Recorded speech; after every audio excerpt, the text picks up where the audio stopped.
So welcome back, students. Now we shall move on to the second problem.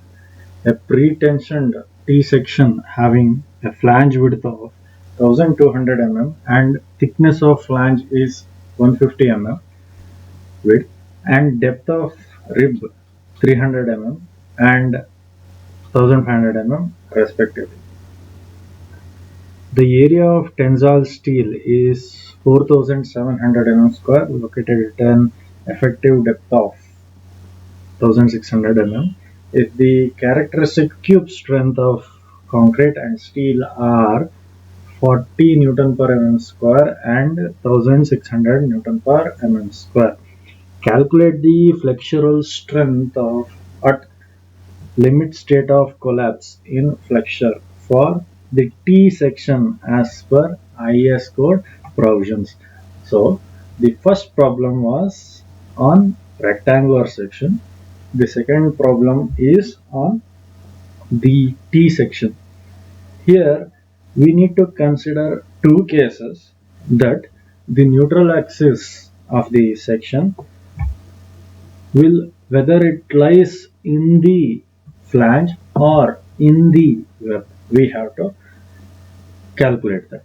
So we need to just assume that the neutral axis is within the flange. That means we can use the formula which is used for rectangular sections. According to that, APFP by BF DFCK. So in case of, you can observe here, instead of just B, you will be considering BF, that is width of flange.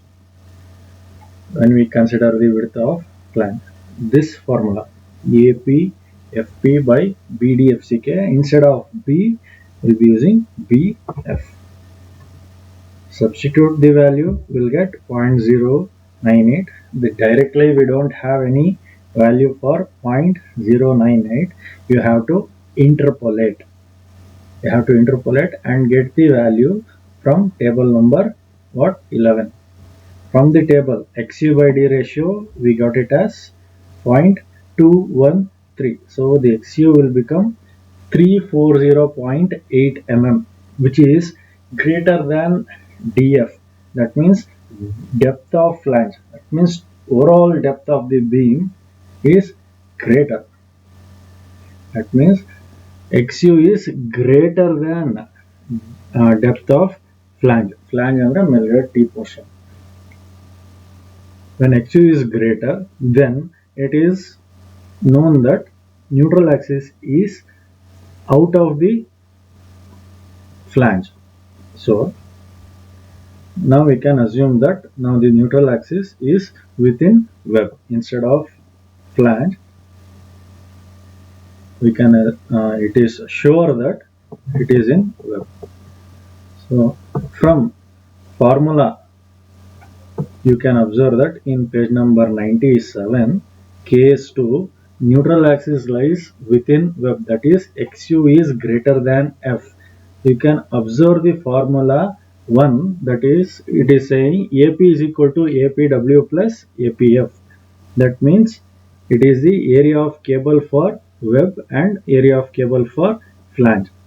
The total of both will give you the total area of the cable, where we can have this formula APF is equal to 0.45 FCK multiplied by BF minus BW multiplied by DF by FP. Using this formula, we have to calculate APF. From that, we have to calculate APW.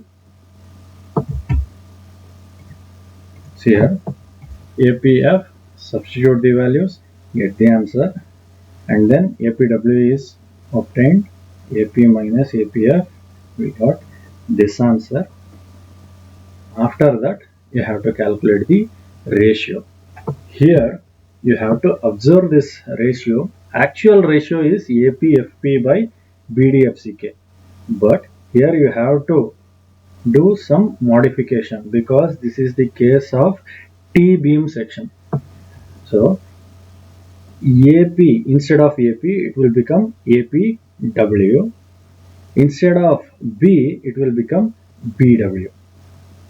Now substitute the values of APW and BW, and the remaining will get 0.265. So from table number 11, because it is effectively bonded, from table number 11, the case directly we don't have the value for 0.265. We have to interpolate and get the value. After interpolation, we got the value as XU by D is equal to 0.576. So the XU is 921.6 mm, and FPU divided by 0.87 FP, you will get it as 1. That is, FPU is 1392 Newton per mm square. After getting these two values, you have to substitute the value in moment of resistance. Here, the moment of resistance formula is different.